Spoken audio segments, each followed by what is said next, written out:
Dios les bendiga y bienvenidos enamorándonos de la palabra. Este es el día 334 de nuestra serie Leyendo la Biblia Nueva Traducción Viviente en un año.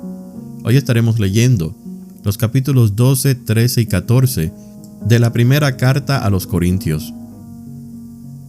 La palabra de Dios se lee en el nombre del Padre, del Hijo y del Espíritu Santo. Amén. Primera a los Corintios, capítulo 12. Dones espirituales. Ahora, amados hermanos, con respecto a la pregunta acerca de las capacidades especiales que el Espíritu nos da, no quiero que lo malentiendan. Ustedes saben que cuando todavía eran paganos, fueron llevados por el mal camino y arrastrados a rendir culto a ídolos mudos. Por lo tanto, quiero que sepan que nadie que habla por el Espíritu de Dios maldice a Jesús, y nadie puede decir que Jesús es el Señor, excepto por el Espíritu Santo. Hay distintas clases de dones espirituales, pero el mismo Espíritu es la fuente de todos ellos. Hay distintas formas de servir, pero todos servimos al mismo Señor. Dios trabaja de maneras diferentes, pero es el mismo Dios quien hace la obra en todos nosotros. A cada uno de nosotros se nos da un don espiritual para que nos ayudemos mutuamente. A uno, el Espíritu le da la capacidad de dar consejos sabios. A otro, el mismo Espíritu le da un mensaje de conocimiento especial. A otro, el mismo Espíritu le da gran fe, y a alguien más, ese único Espíritu le da el don de sanidad. A uno le da el poder para hacer milagros y a otro la capacidad de profetizar. A alguien más le da la capacidad de discernir si un mensaje es del Espíritu de Dios o de otro espíritu. Todavía a otro se le da la capacidad de hablar en idiomas desconocidos, mientras que a otro se le da la capacidad de interpretar lo que se está diciendo. Es el mismo y único Espíritu quien distribuye todos esos dones. Solo Él decide qué don cada uno debe tener. Un cuerpo con muchas partes. El cuerpo humano tiene muchas partes, pero las muchas partes forman un cuerpo entero. Lo mismo sucede con el cuerpo de Cristo. Entre nosotros hay algunos que son judíos y otros que son gentiles. Algunos son esclavos y otros son libres. Pero todos fuimos bautizados en un solo cuerpo por un mismo espíritu, y todos compartimos el mismo espíritu.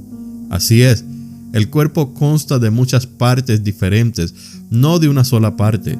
Si el pie dijera, no formo parte del cuerpo porque no soy mano, no por eso dejaría de ser parte del cuerpo.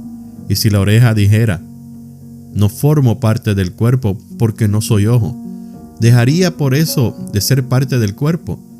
Si todo el cuerpo fuera ojo, ¿cómo podríamos oír? O si todo el cuerpo fuera oreja, ¿cómo podríamos oler? Pero nuestro cuerpo tiene muchas partes, y Dios ha puesto cada parte justo donde Él quiere. Qué extraño sería el cuerpo si tuviera solo una parte. Efectivamente, hay muchas partes, pero un solo cuerpo. El ojo nunca puede decirle a la mano, no te necesito. La cabeza tampoco puede decirle al pie, no te necesito. De hecho, algunas partes del cuerpo que parecieran las más débiles y menos importantes, en realidad son las más necesarias. Y las partes que consideramos menos honorables son las que vestimos con más esmero. Así que protegemos con mucho cuidado esas partes que no deberían verse, mientras que las partes más honorables no precisan esa atención especial. Por eso Dios ha formado el cuerpo de tal manera que se les dé más honor y cuidado a esas partes que tienen menos dignidad. Esto hace que haya armonía entre los miembros a fin de que los miembros se preocupen los unos por los otros.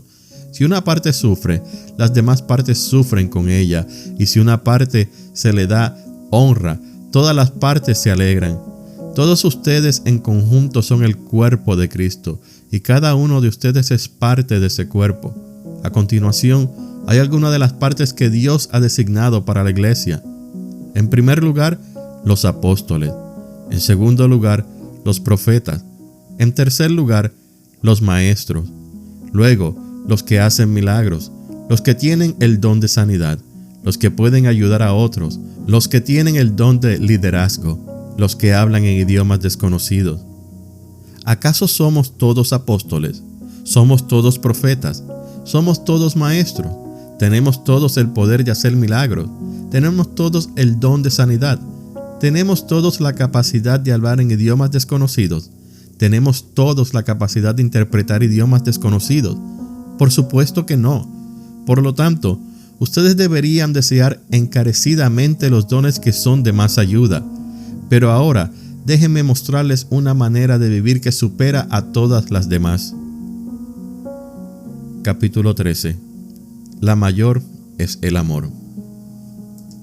Si yo pudiera hablar todos los idiomas del mundo y de los ángeles, pero no amar a los demás, yo solo sería un metal ruidoso o un címbalo que resuena. Si tuviera el don de profecía y entendiera todos los planes secretos de Dios y contara con todo el conocimiento, y si tuviera una fe que me hiciera capaz de mover montañas, pero no amara a otros, yo no sería nada. Si diera todo lo que tengo a los pobres y hasta sacrificara mi cuerpo, podría jactarme de eso. Pero si no amara a los demás, no habría logrado nada. El amor es paciente y bondadoso. El amor no es celoso, ni fanfarrón, ni orgulloso, ni ofensivo. No exige que las cosas se hagan a su manera.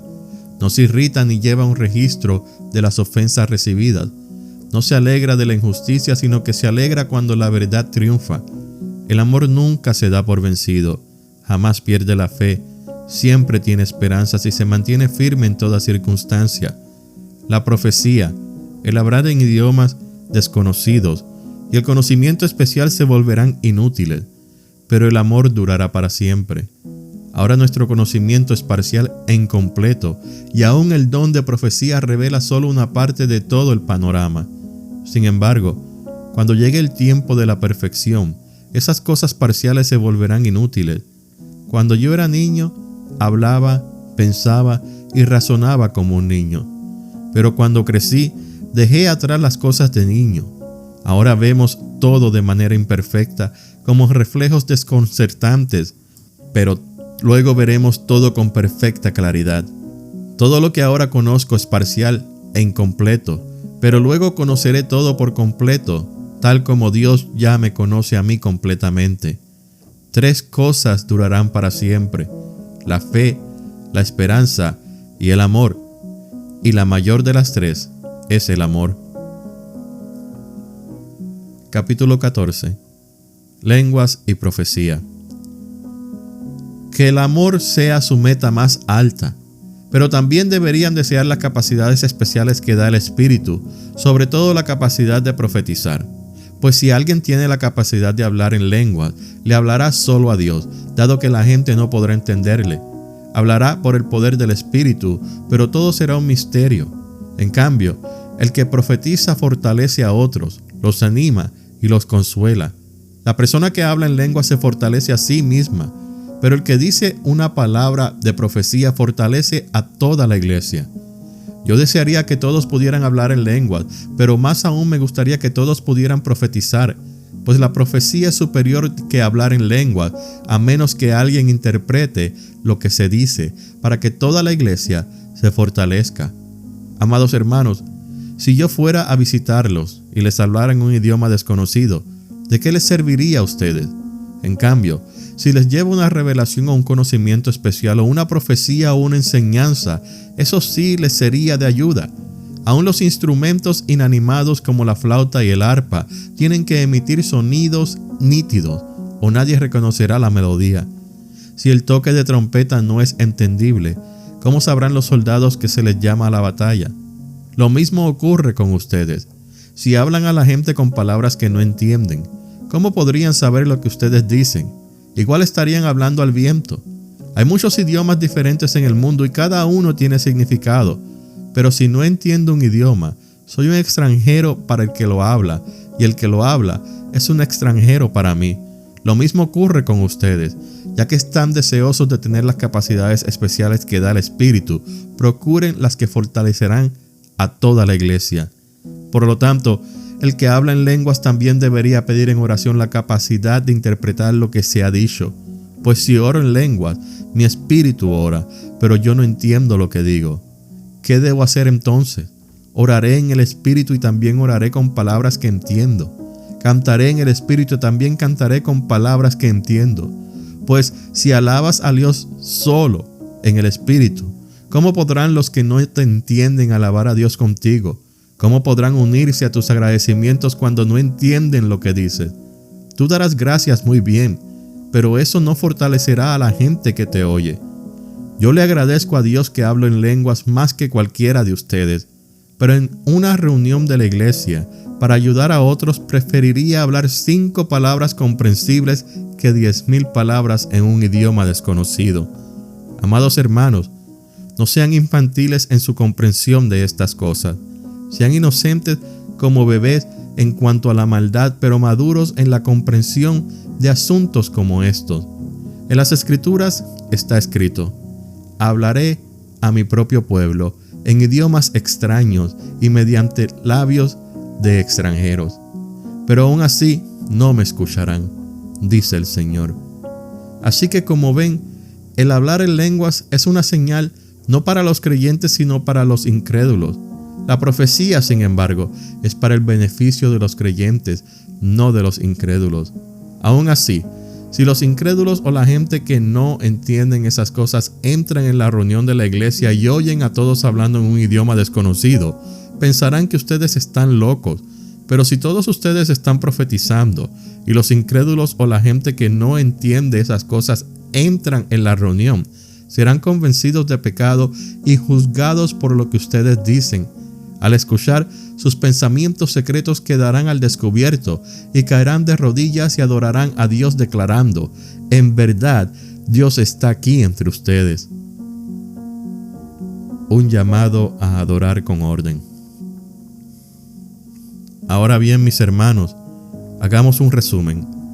Cuando se reúnan, uno de ustedes cantará, otro enseñará, otro contará alguna revelación especial que Dios le haya dado, otro hablará en lenguas y otro interpretará lo que se dice. Pero cada cosa que se haga debe fortalecer a cada uno de ustedes. No más de 2 o 3 deberían hablar en lengua. Deben hablar uno a la vez y que alguien interprete lo que ellos digan.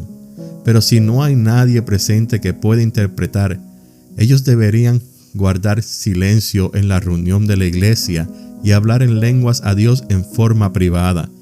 Que 2 o 3 personas profeticen y que los demás evalúen lo que se dice. Pero si alguien está profetizando y otra persona recibe una revelación del Señor, el que está hablando debe callarse. De esa manera, todos los que profeticen tendrán su turno para hablar, uno después de otro, para que todos aprendan y sean alentados. Recuerden que la gente que profetiza está en control de su espíritu y puede turnarse con otros, pues Dios no es Dios de desorden, sino de paz, como en todas las reuniones del pueblo santo de Dios. Las mujeres deben guardar silencio durante las reuniones de la iglesia. No es apropiado que hablen. Deben ser sumisas, tal como dice la ley. Si tienen preguntas, que le pregunten a su marido en casa, porque no es apropiado que las mujeres hablen en las reuniones de la iglesia. ¿O acaso piensan, Corintios, que la palabra de Dios se originó con ustedes? ¿Son ustedes los únicos a quienes fue entregada? Si alguien afirma ser profeta o piensa que es espiritual, debería reconocer que lo que digo es un mandato del Señor mismo. Pero si no lo reconoce, él tampoco será reconocido. Por lo tanto, mis amados hermanos, con todo corazón, deseen profetizar y no prohíban que se hable en lenguas, pero asegúrense de que todo se haga de forma apropiada y con orden. Esta ha sido la lectura del día 334 de nuestra serie Leyendo la Biblia Nueva Traducción Viviente en un año. Gracias por escuchar Enamorándonos de la Palabra. Que Dios le bendiga.